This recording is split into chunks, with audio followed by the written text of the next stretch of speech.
The nearly year-long reign of the controversial head of New Jersey Network is over. Howard Blumenthal, the interim executive director of the state's public television network, resigned today, effective the middle of next month, just as legislative hearings are to get underway over the future of NJN. Blumenthal's tenure was marked by intense battles with the state workers union over privatization efforts, as well as with union and other staff over his push for major cutbacks here at NJN News. Now, State House correspondent Zachary Fink is here now with the latest. Zach? Jim, thank you.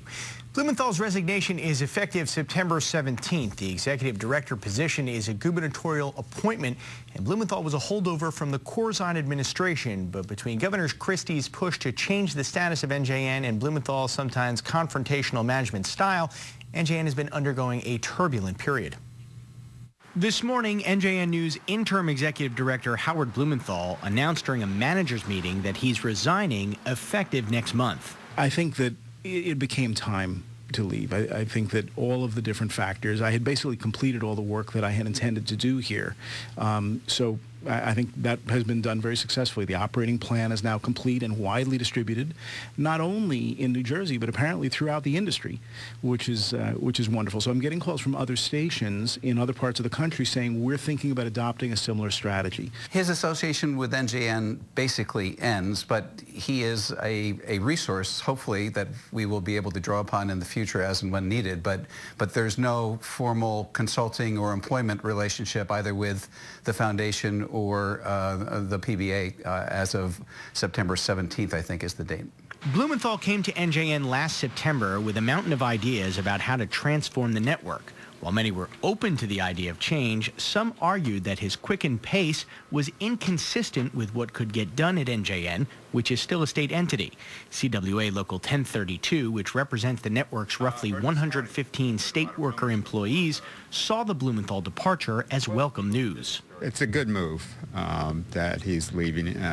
He had some interesting ideas, but as a lot of folks have said, he wasn't a people person, and he certainly has alienated the staff at NJN in a way that, frankly, I've never seen in 25 years of doing this work. Some of Blumenthal's more controversial moves included telling a room full of longtime employees during a staff meeting that they should all get their resumes together since they will be out of work come January.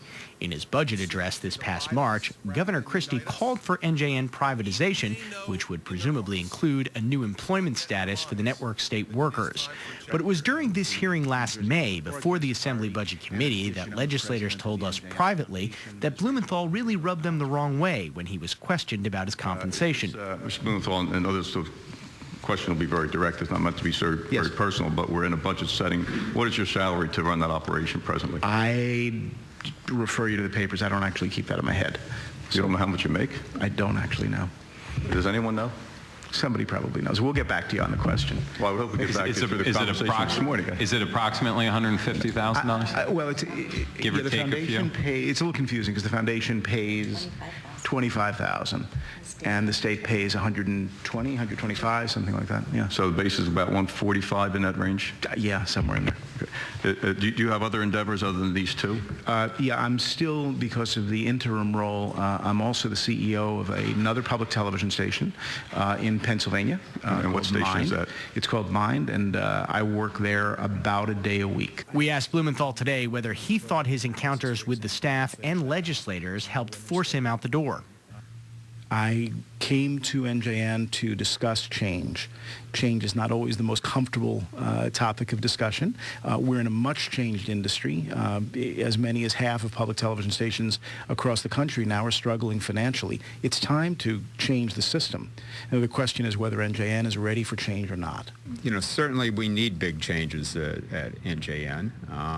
For instance, we think it should be set up as a New Jersey Public Media Corporation, which would be, a very significant change and allowed to operate much more autonomously. Late today, the chair of the Public Broadcasting Authority told us, quote, "The resignation of interim executive director Howard Blumenthal has been received. He has served for approximately 1 year during this time of planning and study for NJN. The NJPBA wishes him well in his future endeavors." And that was a statement from Kent Manahan, who not only chairs the Public Broadcasting Authority Board, but was also our longtime NJN News senior anchor. Looking ahead, 3 bipartisan legislative public hearings are scheduled next month on the future of NJN. A task force will make recommendations by mid-October. The plan could look something like what the union is advocating, or it could be more like what the Christie administration has been asking for. Blumenthal did leave an extensive operating plan, parts of which could certainly wind up being incorporated into the new entity. And Jim, a final note on Blumenthal. Legislators did say that he might have had more success if he had consulted them early instead of working exclusively with the executive branch. All right, thank you, Zach.